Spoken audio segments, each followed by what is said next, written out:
From the shores of Puget Sound, this is GreenerViews, a unique media resource for information, education, consultation, and fun. GreenerViews is a part of the Healthy Homecast network and is brought to you exclusively by healthypainting.com and ambrosiadigitalmedia.com. Each episode will introduce and connect you with services, products, practices, organizations, and groups that focus on the health, happiness, safety, well-being, charity, and community of all. Find us on the web at www.greenerviews.net. And now, your host, Daryl Whalen. Okay, well, good evening, and welcome to episode 48 of GreenerViews. Yes. I'm Daryl Whalen, along with Randy Parcel and Michael Schwartz, and joining us this evening is Robert Landis from, for all purposes, he's from Capital Media, which we'll touch on a little bit, but mostly he's here to talk about bicycling and being a bicycle rider and a bicyclist, and bicycling in Seattle and Port Angeles that we just found out, and throughout other areas in the Northwest and perhaps far beyond that. GreenerViews is part of the Healthy Homecast network. It's brought to you exclusively by healthypainting.com and ambrosiadigitalmedia.com. If you'd like to advertise or be a sponsor or donate, please contact 206-650-4587, or you can email us info@greenerviews.net. So how do I know the guest? We talked with Larry, and I forgot, what was Larry's last name? It was just... what was his last name? Do you guys remember? Larry Swanson. Very good. Good thing we got people whose brains aren't fried in this room. We talked to Larry Swanson, was just a few episodes back, and we met the same way. The meeting, we were at the luncheon down there through Green Drinks, and we met downtown, and there was the three of us. And we sat down there and chit-chatted about life and talked about the radio show and talked about what each other had going on. And I guess somehow Larry had led on to you that this was a pretty good thing to be a part of, and you got in touch with us and said that you wanted to do it. And so we're real blessed for that. And so I look forward to finding out more about you. Why don't we start by giving us a... Well, do you want to give a brief introduction to yourself and maybe just touch on the Capital Media thing, and then we'll get into the bicycling thing? Yeah, Capital Media is a web design and development Do you want to say your name first? Sure, that's a good place to start. Robert Landis is my name. Hey! And welcome. And I've been running a web design and development company for the last 7 years in Seattle. And it's been an interesting time to start my own company. I've never run a company before, so it's been fascinating to learn all the ins and outs of running a business, how to manage people, how to manage clients. You know, it can be challenging at times, but also a lot of fun too. And it's really great to deliver a really high quality product to folks. So that's a little bit about me. Great. Yeah. Yeah, and you're very humble about that, because when I met you, I had no idea that was your company. Oh, got it. Yeah, you just played it really casual. Yeah. So so let's get right into the bicycling thing for a while. Yes. Why don't you talk about your how you got into the world of what was it? Is it bicycling, or is there some other kind of terminology that know us old folks don't know or are really kind of not in on? Sure, that's a great one. The distinction I like to make is there's bikers. That's people on motorcycles, and then there's cyclists. Okay, so it's not bicyclists, it's cyclists. It's cyclists. That's typically what most people describe it as. Yeah. So you're not a biker by any chance, are you? No, I'm not a biker. Not that that's a bad thing. No, it's a great thing. So why don't you talk about how you got into bicycling or cycling? I'll get that down before the end of the episode. How you got into cycling. Sure. And absolutely. Kind of where you are with it now, and the transition a little bit.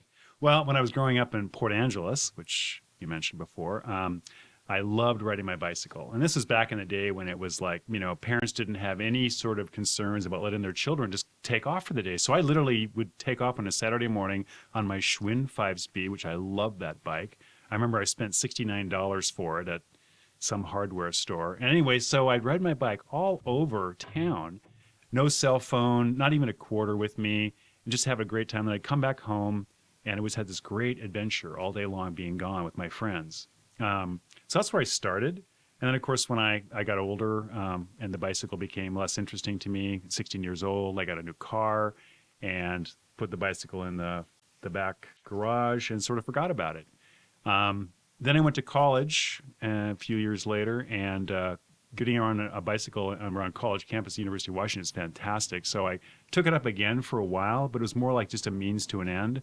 And then I put it away again. And then came back to it after I got married about 22 years ago. And first off, I just said, well, I keep driving my car to the post office. And it's like this little teeny drive on my car. And it's kind of like this repetitive thing. It's like, why don't I just get a bicycle and ride my bike there? So I got this nice little mountain bike, and I started riding it to the post office and there and back. And after a while, I thought, well, gee, why don't I go to the grocery store? That'd be kind of fun. And then after that, I was like, well, why don't I get my wife involved in biking, so we can go places together. So that's kind of how it evolved, and I got really into it and started really enjoying it. So when you talked about putting your cycle aside, you weren't talking literally about the Schwinn, and you didn't take that back out each time. You're not still on the Schwinn. You've got a different kind of a mountain bike now. I wish I had that Schwinn. Oh, man, I wish I had that Schwinn. It's such a beautiful bike. But no, I that long got sent away, and I actually got another bike when I went to college, and that long disappeared as well. And when I got my more recent bike, when I was 38 or so, it was just a standard mountain bike, and I don't have that anymore either, but it was just a plain bike just to get out and ride, so it was fun. Great. Yeah, you were talking about the as a child, they didn't have such a regard for us going out to just play. I remember my mom used to even say, "Go play in traffic," but I think she still loved me. But you were talking about why don't you elaborate a little bit on one of your childhood trips? Because I'll tell you one of mine really quick was I lived, and by the way, I have no concept. My memory is bad enough, but as far as like concept of like distance and stuff, many years ago, nearly 35, 40 years ago. But I remember us getting up early in the morning and riding a bicycle 5-6 hours to get to the beach, in a different county and stuff like that, and riding through the country, and it was just such an adventure. And then, stopping for lunch somewhere, and then coming back, and it was like dark outside. I mean, literally 11 hours on a bicycle, and we probably spent in like an hour at the destination because it was so far away. Do you have one particular trip that you want to share with us? Well, in Port Angeles, there's something called Edis Hook, which is kind of this jetty of land that comes out and forms this harbor in Port Angeles. So that was a favorite place to go. So I remember one morning getting up with my friend Joe, and we got on our bikes and we rode down the hill, and like your adventure, we got there. It took us about an hour and a half to get there, and we had to go through this really horrible section where there's log trucks and big heavy equipment moving through. It was really pretty kind of scary. Anyway, we get to Edis Hook, and then our favorite thing to do was to kind of walk on the log booms. So we'd put our bikes aside and we'd go out there and walk in these log booms, and there's literally logs that were like literally upright. You could actually step on them, but they were moving up and down in the water.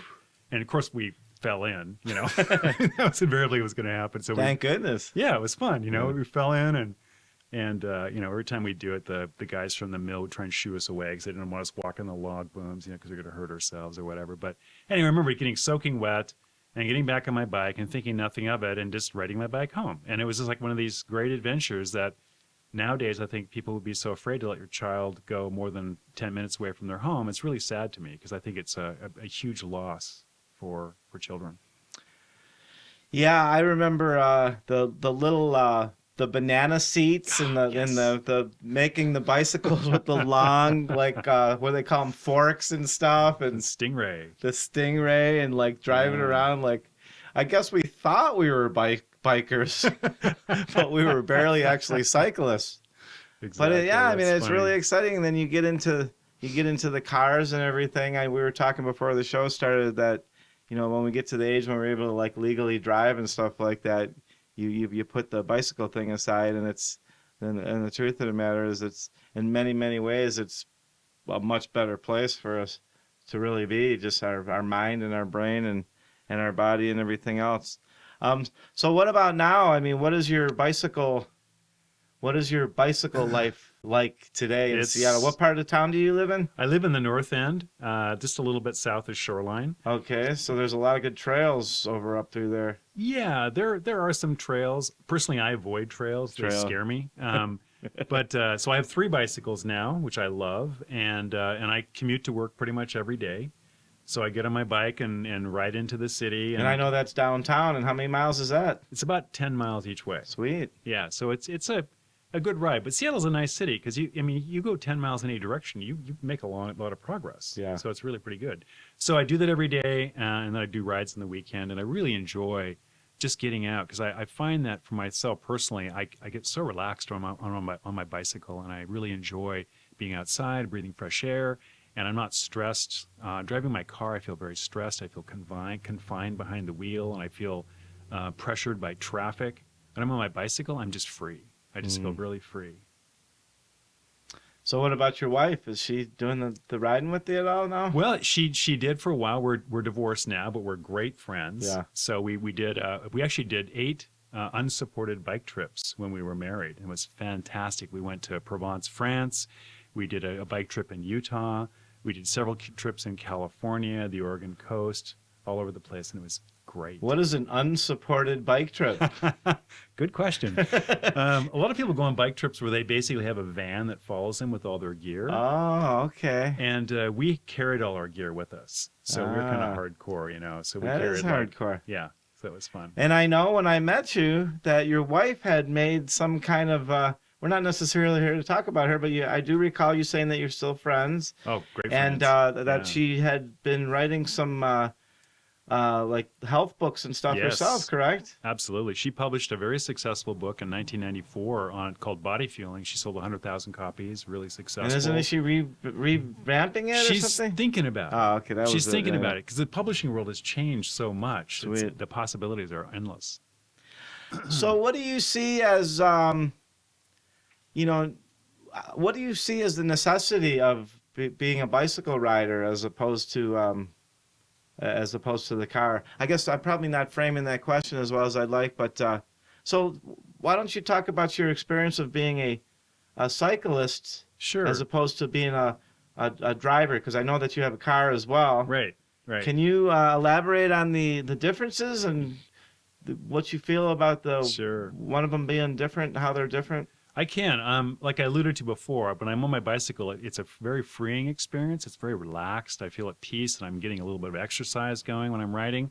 Whereas on my car, I feel very confined, restricted, and having to conform to these very rigid rules as well as the traffic. I'm conforming to the traffic, so it's very confining to me, and I don't really enjoy it that much. I really enjoy riding my bike, though. It's like I said, it's very peaceful. It's like meditation to me in some ways.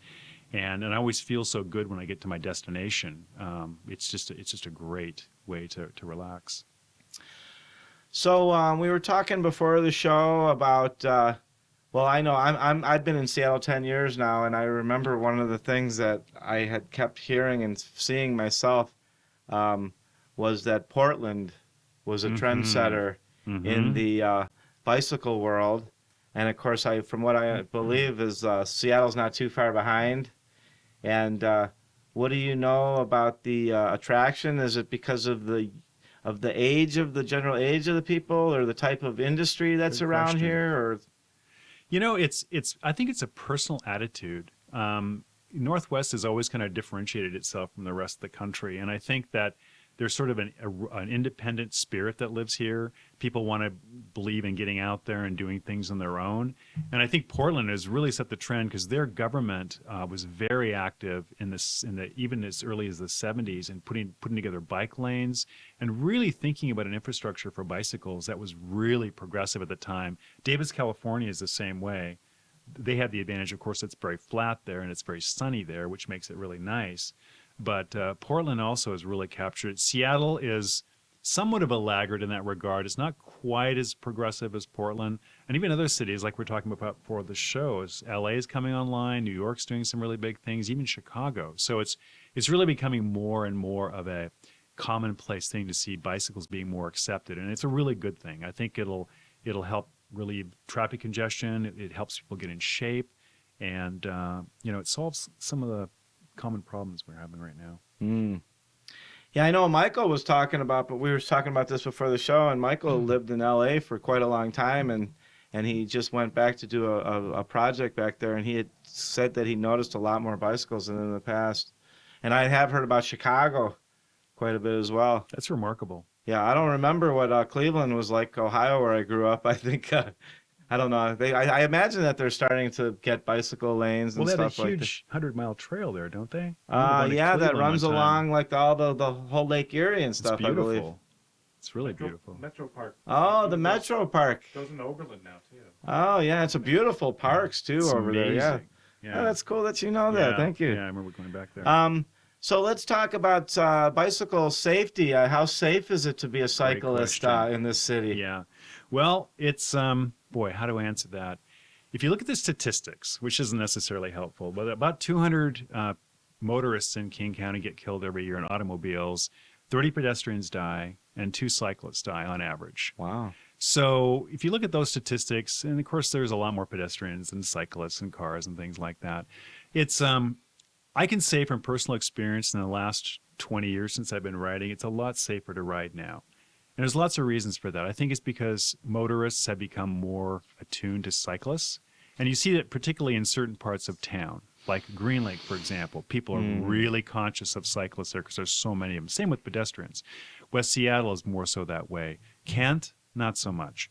But if you look at the demographic and there's a huge saturation of cyclists, you'll usually find people who are more bicycle conscious. So I think it's gotten better. The bike infrastructure has improved dramatically. There's more bike lanes available. Probably my biggest pet peeve is more so than bike lanes. I want to see smooth paved roads because for a cyclist, it's really difficult to ride on a beat up road. Even an automobile, it's not very comfortable, but an automobile has like massive suspension and all sorts of things designed to cushion the driver from it. But a bicycle, you're right there and it's boom, boom, boom, boom. It's really hard on you. So that's really what I hope the city can keep doing and improving is that a good example of that is Ravenna Avenue was a notoriously horrible road up until recently, and they repaved it. And I would avoid that road purposely because it was so beat up. And now it's beautiful. It's like smooth and it's just wonderful. So safety-wise, I think that there's a certain level of risk, but there's a certain level of risk of being sedentary too. You can die of heart disease or cancer from not exercising, and I think there's always trade-offs in life, right? Yeah. No, thank you for that's a great. In fact, I was just writing down how healthy is it to be an avid bicyclist. I mean, I think I have some idea, but can you give us an inside scoop on that? I haven't been an avid bicyclist, like I said, since those trips that I took when like a long time ago. Yeah. And there was the guy that we had involved with the show when Michael was out of town. Him and his brother came and videotaped it, and this guy, I don't really remember how many years he's been here in Seattle, but I don't know that he's ever even had a car, and he bicycles like you, like everywhere, and he looks fantastic. And I know how old you are, and I'm not going to say anything, but you look fantastic, and I'm thinking that the bicycle thing must have something to do with it. It does. You know, it's a great way to get cardiovascular exercise or cardiovascular fitness, I should say. And of course, like any exercise, you have to kind of treat it like exercise to keep improving and enhancing your ability. But I think overall, just the fact that you get on a bicycle and pedal for a while is going to be a huge improvement over doing nothing. So I think it's a big, big advantage. I do also believe firmly, though, that you should do something besides just cycling. I think that it's not a fully well-rounded exercise. Other things need to take place, but it's a great start. I mean, it's a great start. What do you know of as being something that's a good combination with bicycling? That's a great question. My personal preference is doing CrossFit, if you're familiar with what CrossFit is. I don't know that much about it, but I just saw something online the other day that we're generally in the same age range, and they say that folks that are over 50, they say CrossFit is supposed to be a fantastic exercise. It is. It's core based, and it's one of the things about it is when you do intensive sprinting anaerobic exercise, it generates what's called human growth hormone, and that's basically the body's triggering mechanism to say you're going to stay young. So it releases into your system. So it's a great anti-aging exercise. And it's also it just strengthens your whole body. So it's not about looking like a bodybuilder, but it's more like becoming a well-rounded, solid person. So that's why I love it. But it's challenging. You have to push yourself. What about meditative type stuff or yoga type of stuff where it's the stretching and everything? Yeah. That's a great point too. I used to do yoga. I don't do it anymore, but I do meditate on a regular basis. I find that to be, of course, that's separate from cycling entirely, but it's a very peaceful and tranquil and really essential part of my life right now in terms of like my sleep and everything else. So it's really, really important. But I think, for some people, yoga is a really good practice. It's just not my thing. So when you're really in the groove of your bicycling and you're on a trip or a run or something, isn't that is safe to say that that's pretty meditative as well? Absolutely. So it's really not so different. No, it's very much meditation. When I do a bike trip and I'm on the road for 8 or 9 hours a day, it just becomes this very meditative, peaceful process, and it's so amazing. I mean, one of the great things is when you finally arrive at your destination, you usually order 2 entrees of food and eat the whole thing. And then a shower never felt so good. Yeah. And, food never tasted so great, and a beer never tasted so great. And it's just this great, and sleep never felt so good, So it's just like this whole thing, and it just kind of builds in itself over a course of 2 really weeks. Push yourself, and you really build up an appreciation for a lot of stuff too. Yeah, the simple things, right? The simple things that we take for granted every day, but you really, really appreciate them. Well, ultimately, isn't that? I believe that's what health and health and longevity and our relationship with our body and who we are. That's really, really what it's all about. Big part of it. So, what about training? Have you taken any cycle training, or have you given training to other people, or is there something that you would recommend for someone like myself that doesn't do bicycling? Sure. How to get into something like that? Great question. I guess it depends on what you want to do. Like if you wanted to race cyclocross or road racing or something like that, that's a whole different thing. But if you just want to get on a bike and like, I want to go to the grocery store, or I want to go to work, or I want to do something like that, that's a very different sort of approach.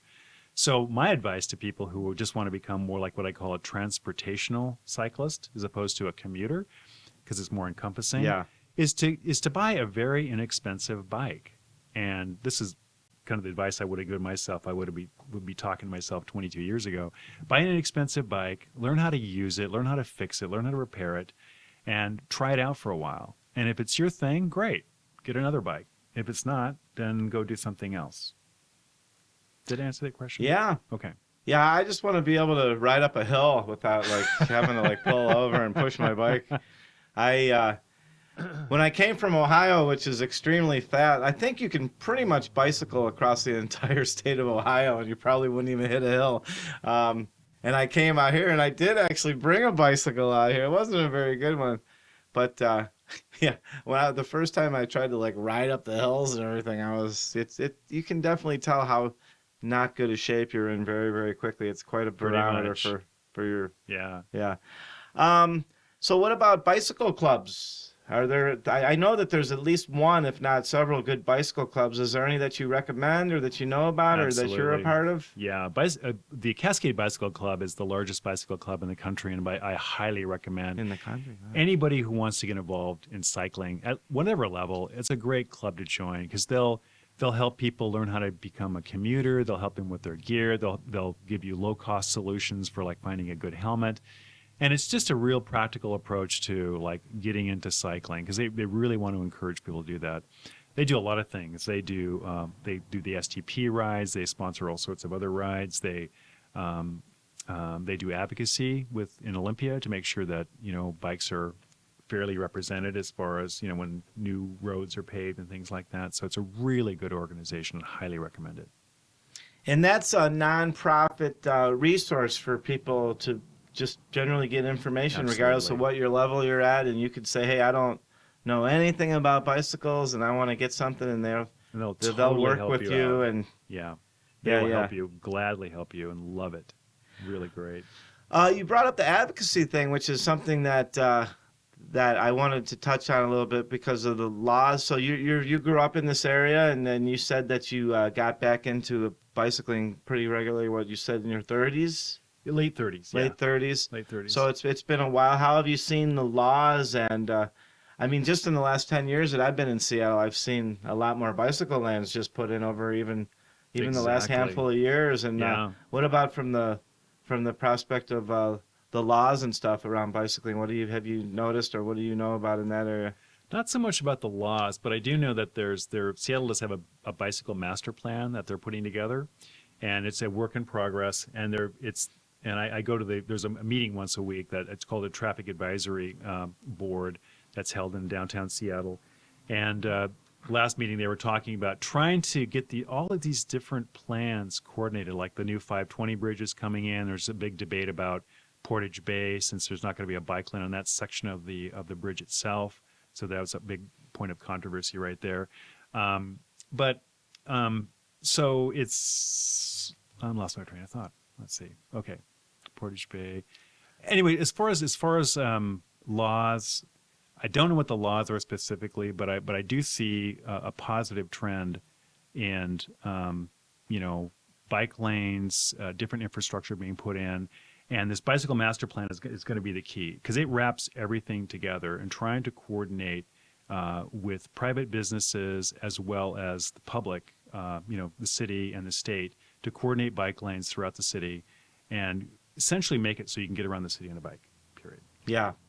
And you've seen that happen, I think, quite a bit. Do you think that people are really open to it? I mean, do you sense an entitlement of people that have the big, huge big ton and double ton motorized vehicles, SUVs? Yeah. Do you think that they have sense of entitlement over bicycles, and sense that incorporating bicycles and the different types of transportation is necessarily a good or a bad thing? Do you have any take on any of that?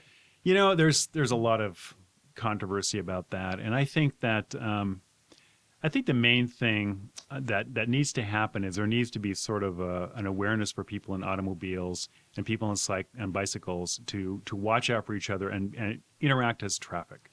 And in conversations I've had with people, they always have the story about the cyclist who ran the red light, cut them off. They got really scared. They were really frightened that they were going to hurt this person. And that's a really tragic scenario. And honestly, I'll admit, I used to be that guy years ago, and I don't do that anymore. I know. I stop at stoplights. I make sure I follow the laws. And I think if there could be some sort of cohesive, consistent, cyclists following the rules, cars following the rules, it could make a much more peaceful environment. And honestly, I've seen that happen a lot more. A lot fewer cyclists are actually blowing through red lights and doing things like that than I've seen before. So, but there's a lot of work to be done. And I think a big part of it has to do with education. So when you take your driver's exam, for example, I think there should be a special part of it where, there should be questions about how to deal with a bicycle next to you in an automobile. I agree with that 100%. In fact, when I asked about the question about the entitlement of the automobiles and stuff I've noticed an entitlement that some of the bicycle riders and stuff have and stuff. And another thing I noticed is there's people that I don't know, I call it the 50-50 cycling, where 50% of the time they're following the rules of the cyclist, and then as if it's like a regular vehicle. Sure. And then the other half of the time they're following the rule of the pedestrian, and where they're kind of like whatever's working best for them as they're driving down the street. Yep. So they'll stop at a light at one point, or another point they'll go through the crosswalk, and it's like, it's kind of confusing. Do you sense any of that stuff? You're right. And it is confusing because the laws are set up such a way that, a cyclist can ride on the sidewalk. So that's legal. In Tacoma, it's not. So it's kind of a strange scenario. So you can get on and you go from being a vehicle to a pedestrian vehicle, but technically you don't become a pedestrian until you get off your bike and you're pushing it. You're still a vehicle otherwise. So technically you should not be riding your bike through a crosswalk unless you're with the light, going across traffic. And those are some things that I do from time to time, I must admit. So, but more importantly, I think the entitlement thing is what you're kind of getting at with automobiles and with cyclists. I think it's an attitude, and I think that's the thing that needs to begin to, I think if there's going to be major changes in making peace with those two constituents, that's the thing that's going to have to kind of go way down. And I think that could happen by education or like campaigns. Yeah, well, thank you for that. I mean, I think it's important just to acknowledge that it's something that's there and something that's real, and also to believe that it's something that can be worked out and stuff. It's interesting. You said that in Tacoma you're not allowed to ride your bicycle on the sidewalks. That used to be the law. Yeah. I haven't checked in it recently, but it used to be the law. Yeah, so I kind of like I'm not necessarily sure about the bicycle thing so much, but I think it should be kind of like an either or. I remember when I was a kid in Ohio, I don't even think you were allowed to ride a bicycle on the street. I mean, I think you were only allowed to ride on. Isn't that true? Or I don't know. No idea. Maybe that's just what my parents were telling me. But anyhow, that's awesome. So yeah, let's see. Well, let's take a break, and we will have some more stuff that we'll talk about on the bicycle type of stuff. And we're here with Robert Landis here with Capital Media, but we're here mostly talking about bicycling and bicycle safety and awareness and all the different opportunities that are available. And we'll be right back with more. You are listening to GreenerViews. Gravity connects me to the earth, which connects me to people who connect me to myself more honestly. And gravity connects me to the crust, which connects to the leaves on the trees that make it possible to breathe.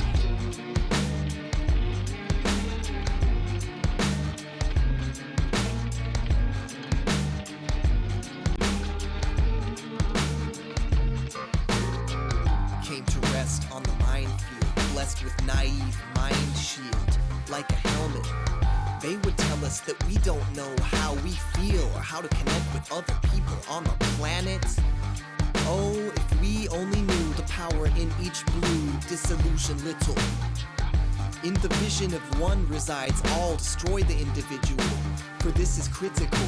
The self ain't everything, has to grasp, to cling, to mask material vastly shipwrecked beings.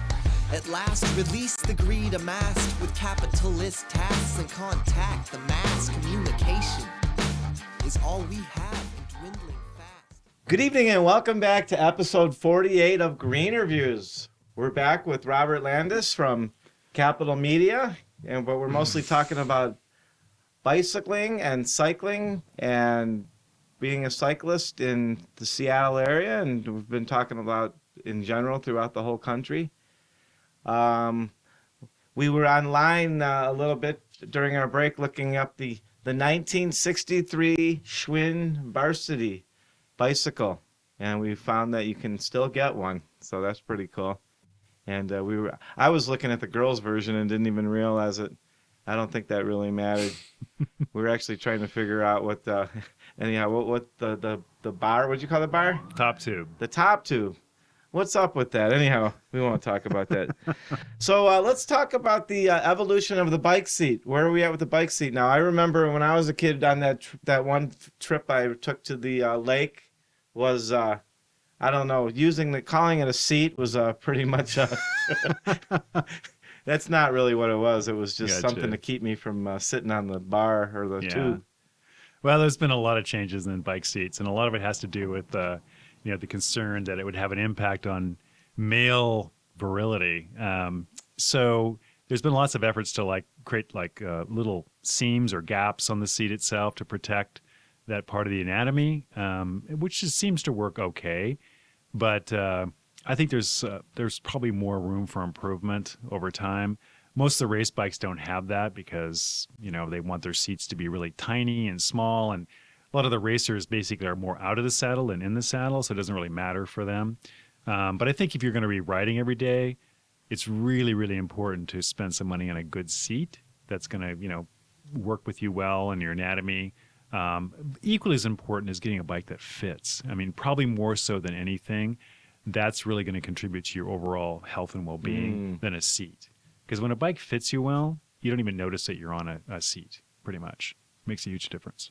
Yeah, I was always kind of tall and lanky, and I was always riding a bike that was likely way too small for me.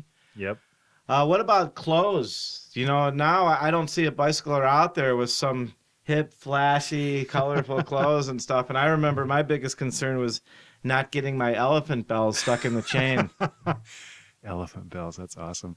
There's a huge variety. There's the hipster cyclist in Seattle that's wearing, tall, skinny guy, typically, or girl wearing a black T-shirt, black pair of ratty jeans, and some loafers, and they've got their U-lock in their back pocket, and and no helmet, just a hat. That's one category. Then there's the roadie, and they're usually riding the hipster is usually riding a single speed or a fixie, which is a very, very difficult bike to ride around the city because it's only one speed. Then there's the roadie, which is somebody who's dressed like you say, the flashy guy with like all the uniform, the spandex, the tights, the fancy shoes, the fancy bike, all that whole image, and they're racing around town like crazy. So it's this huge gap. And then there's a commuter guy, usually somebody in spandex wearing a yellow coat, riding their bike peacefully along. So it's a huge different, a lot of different ways to dress when you ride a bike. Like today, I actually rode my bike today, and I was just dressed in regular street clothes. I think a lot of people are starting to do that more, and I think it's really encouraging to people who don't ride a bike normally because they say, oh, that guy looks like he could just go into the office. He's not all like tricked out in bike clothes. He can just get off his bike, walk in the office, and start his day. He doesn't have to like go and change and shower and stuff like that. So I think it can be I think bike clothes, depending on what you're doing, are important. But I think if you're just looking at commuting or transportation, you can just wear regular street clothes and get to the store or get to work and not worry about it. Is there really some advantage to that sleek, I think that stuff looks really cool and stuff, but it seems like it takes forever to put on and to take off and peel yourself in and out of them. Yeah. Is there really some advantage to that in certain bicycling situations? I think if you're racing, there's a perception that if you're wearing skin-tight clothes, you'll be more aerodynamic and things like that. But, honestly, it's like even saying if you have a really nice bike, it's going to make a difference. And it does make a difference to a certain degree. But it's all about who you are and your genetics and your athleticism. It's not really the bike or the clothes that make the difference. And you're supposed to shave all your body hair, too. That's right. Absolutely. Get it waxed or whatever. What about the helmets? What's up with the helmets? Yeah, that's a bit of controversy around helmets. Of course, I think in King County, it's a law you have to wear a helmet. And, for good reason. I've been in 2 bike wrecks myself, and I know that it protected me significantly from getting any sort of head damage when I actually got in those wrecks. But a lot of people say, especially in Europe, where people rarely wear a bike helmet, but they ride very differently there. So the style of riding is they're riding about half speed, like 5 to 6 miles an hour. They're all riding on bike lanes. They're all riding together. And the nice part about that is it allows people to come together just in their regular street clothes, and they use it as transportation. So they don't feel like they have to put on special clothes like we talked about, get on a special bike, do all that kind of extra few steps. They don't have to put on a helmet. They can just get out and ride. And it's fairly safe because they don't really interact with traffic that much. They're on a separate road. Seattle, U.S., very different. People are riding in the road. They're going much faster. So consequently, I highly encourage and highly recommend everybody wear a bike helmet here for sure. Europe is a little different story. Does it have any effect or alter the actual bike riding experience itself, having a helmet? Or when I've ridden without a helmet, it's really nice to ride without a helmet. Yeah. It really feels nice to have the hair in your wind and the wind in your hair. The hair in your wind's not so the hair in your wind, that's either. Cool. But really, it's not that big a deal. Yeah. I mean, most helmets are so light, it's no big deal. And I've seen them with the little radios and stuff in them now too. Yeah. I've got a helmet. I've got a camera on mine. Yeah, I've seen that too. Cool. A little camera. So tell us. You were talking about your accidents. Relay your bicycle accident experience to us. Yeah, I had a couple accidents. One in February of 2003. It was my fault. I'll admit it. I was riding on. I came into a 4-way stop, and there was a car to my right, my immediate right, and I was getting a little impatient, so I decided I would go behind them, and they started moving forward, and I was going straight at their trunk, and they slammed on the brakes because they saw me, and I hit the back of the car, fell over the back of the trunk onto the ground.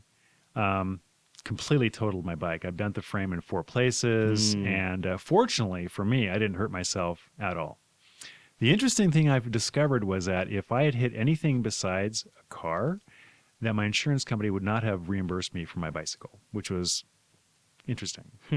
So that was one accident. More recently, in March of 2011, I actually got hit head on by a car. And fortunately, I was going pretty slow. Actually, the car was going slow. I was going 16 miles an hour, so I was moving along quite quickly. But the car was on an intersection. It was a stop sign. They were there. I saw them, and I was coming up, adjacent to them. And I put my head down, thinking, okay, he's stopped. He's already sees me. And the next thing I noticed was he was coming straight at me, and I hit his hood. And I went over the handlebars onto the hood of the car, and I fell on the ground. Fortunately, I had a backpack on and it protected me, and I was fine. But he once again broke my bike to shreds. It was like a very expensive bike, and I bent the frame in numerous places, and it was a hit and run. He took off. So I got his license number, and the police arrived. The police were really helpful, but then the guy called in and said, "Oh, my car was stolen a couple days ago," and it's one of these typical stories. So it was sad. But unfortunately, I was okay. My insurance company, took care of me, and it was all good. I was lucky. Yeah, people do not want to take personal responsibility when they think they killed somebody on a bicycle. It's just easier to say your car was stolen. Later. Yeah. Yeah.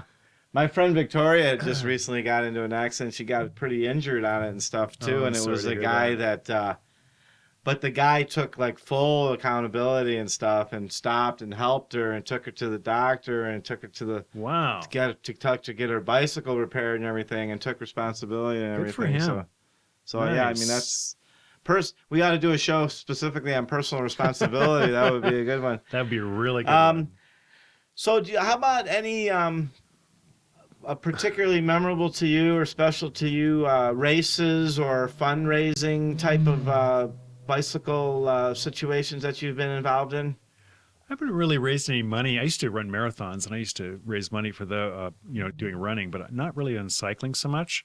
I've had some really memorable bike tour incidents, though. Why don't you tell us about one of those? I was in Utah. This was with my former wife, and we were up at a place called Cedar Breaks, if you know where that is. It's this beautiful place, and it was in September, and there was thunder and lightnings there quite frequently. And we're at like 14,000 feet elevation, so it was getting pretty cold. And there's this huge thunderstorm coming straight at us. And we walked out into this sightseeing point, and it says on the sign very clearly, it says, "If you see lightning, get back in your car." And we didn't have a car to get back into. We're on two bicycles, on these metal bicycles. So this storm was coming at us, and it was hailing cats and dogs. It was incredible, and the thunder and lightning was coming down on us, right on us. And so we're flat out laying on the ground, and kind of scared, what's going to happen with the thunder and lightning and everything. Anyway, we flagged a car down, and they actually put our bikes in the car, and they took us off. So that was a very scary incident on a bicycle. But in retrospect, it was kind of like, it was kind of a fun thing, like an adventure, a true adventure, So that's a good answer. Life is filled with them. It is. If you open yourself up to the opportunity. Yeah. What about the Seattle to Portland? I know, wasn't that recently? Did that? Yeah, back in July. Have you run that before? I've never done an organized bike ride. Oh, is there a reason for that? I like riding alone. You're such a rebel, right? Yeah, such a rebel, right. I kind of like the whole thing about like being out on my own. Yeah. And I do occasionally ride with friends, but I really like just the peace and quiet of getting on the road and riding.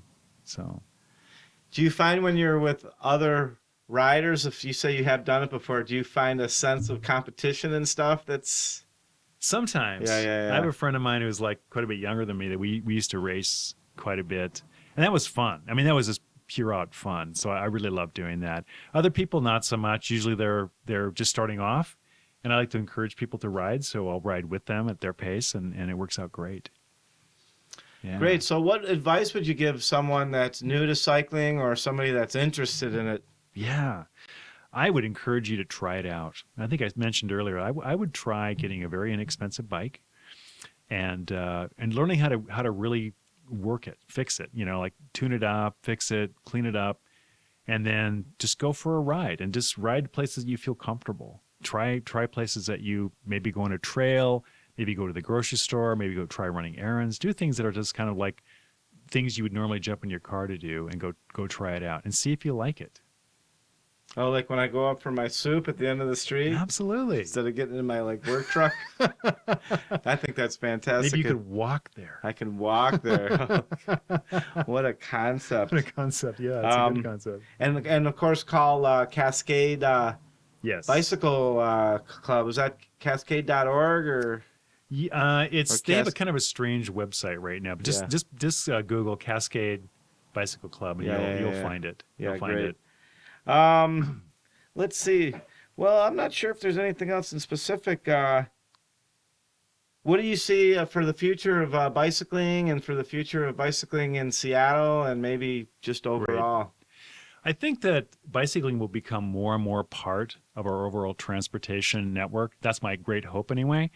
And I think there's a lot of good reasons, compelling reasons to get people to do it. It's healthy, it reduces pollution, it reduces congestion, and it's honestly, it's a lot of fun. And so I think if we can follow the bike master plan, which has it in mind, and if we start implementing that and encouraging people to try it out and see if they like it, I think people will enjoy it and they'll achieve a certain level of safety and comfort, and it's gonna solve some of the transportation problems that we're facing right now.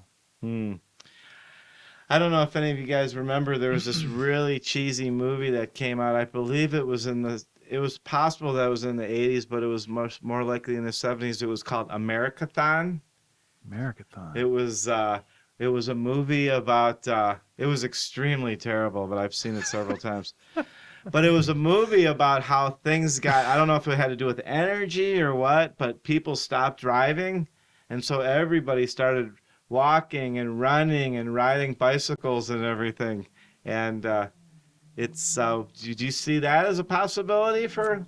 Probably not. Yeah. I mean, unless we go into some sort of global catastrophe in oil just because it doesn't become available anymore, then maybe that would happen. But I don't think that is realistic. I mean, if that would happen, you go to places like India and you see people, there's still a lot of automobiles there and motorcycles and things like that. You think in a country like that where petrol is so expensive, everybody would be on a bicycle, everybody would be walking, but it's not the case.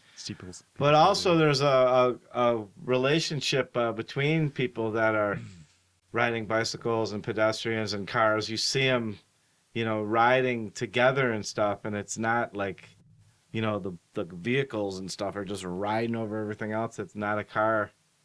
I think that's part of the problem that we have in our society. Yeah, I mean, cars dominate. For sure. Yeah. I mean, the funding goes to cars. I mean, everything is oriented towards the car. Everything's revolves. I mean, really, our lifestyles revolve around the automobile. And I think as that shifts, I think huge improvements could occur.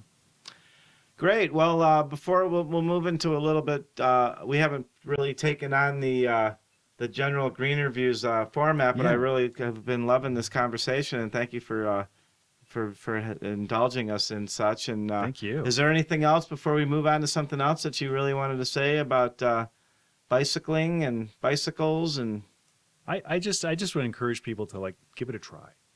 Just get an old bike, fix it up, give it a try, and see if you like it. Yeah, there's so many sales and so many people putting stuff out on their lawns and stuff in Seattle with free signs that you're bound to, if you keep your eyes open well enough, you're bound to just if you're in your car right now listening to this episode, and of course it hasn't come out yet, but once it does, and just keep your eye on the side of the road a little bit, you might as well, you're likely to even find a bicycle or the sales that people have, churches and stuff have sales, and people have these. I mean, in riding around in my neighborhood, I see dozens and dozens of yard sales and everything, and I see bicycles $5-10 and stuff like that. And I imagine Craigslist probably has them for free and stuff like that too. So, yeah, that's great.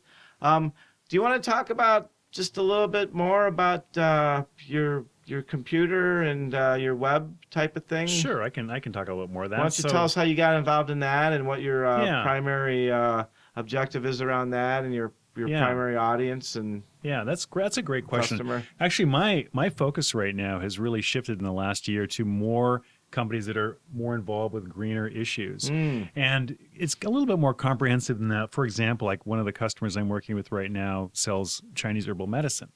So it's kind of alternative medicine. We've done a lot of work for Cascade Bicycle Club, as a matter of fact. So my company's done that.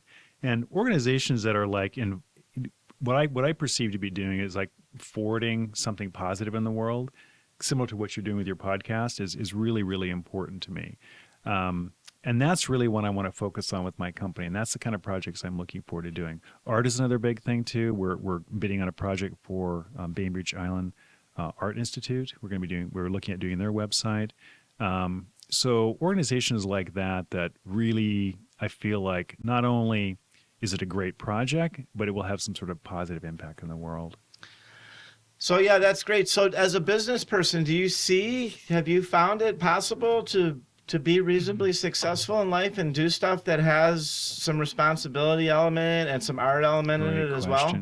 That's a great question. I think it becomes a little bit more challenging because some of those organizations are more challenged financially than like the big, corporations or even larger companies. But I think, honestly, at my age and at this point in my life, what I want to do, it's more important for me to go after organizations like that and support them than it is to try and make a lot of money. So that's what I really want to focus on, and I am focusing on those organizations that make a difference. But it's by no means impossible to have some degree of success by doing that, because regardless of what people are doing, if it's an established business, they have to get that stuff done somehow. Yes. And actually, and for organizations like that, the web is quite an inexpensive tool to make a huge difference. Seattle Tilth is another organization. I'm not working with them directly right now, but they are an organization that I would love to work with at some point in the time because they're about growing food. And what a more natural thing than growing food. And I just love what they're up to. It's just, it just gets me inspired. I'm also doing some work for the city of Seattle right now. I'm actually doing an animation for them on climate change. That'll be coming out in January. So that's another project I'm really excited about. And we just locked in a contract with a major recording artist to actually do the voiceover for it. So I'm really excited about that as well. So these kinds of things, I mean, that's one of the motivations. One of the reasons I wanted to be on this show is to talk about this, because I believe in, greener businesses, sustainability. I think that there's lots of possibilities out there, and that's my goal. Yeah, I do believe it's possible for this like hippy dippy mindset to coexist with the rest of society, if you take the right moves and stuff. And so how did you get involved in the media thing? Is that something that you've always done? Or no, it isn't. Actually, we used to work for a big company, and I was laid off in one of the many layoff cycles that happened. And so I was just looking for, okay, what do I want to do now with my life? And I met an individual who I actually hired to do a website for a smaller project that I had, and he asked me if I wanted to partner and get to work on building websites. And I said, yeah, that'd be a great idea. So this guy just kind of fell into it that way, and I started to go out there and sell the business, and I was managing the business, and he was doing the work, and that's how it started. So you're good in selling and managing, huh? That's a really good thing. That's something that's good to be good at. Yeah. Well. So what is the motto or the mission statement for your life for Robert Landis? Wow, you're asking some big, deep questions. You better believe it. We don't mess around here on GreenerViews. That's a really good question. It revolves around something to do with making a dent or a difference. I mean, Steve Jobs said making a dent, but it has to do with making a difference. So having some sort of tangible impact somewhere, whether it's with food or herbal medicine or even some areas of spirituality that I'm very excited about, meditation, wherever it may be, I want to have some sort of impact there. I'm not really concerned about making the big impact, but like having a impact, as opposed to just kind of like going along in life and not really accomplishing anything that I feel like does make an impact.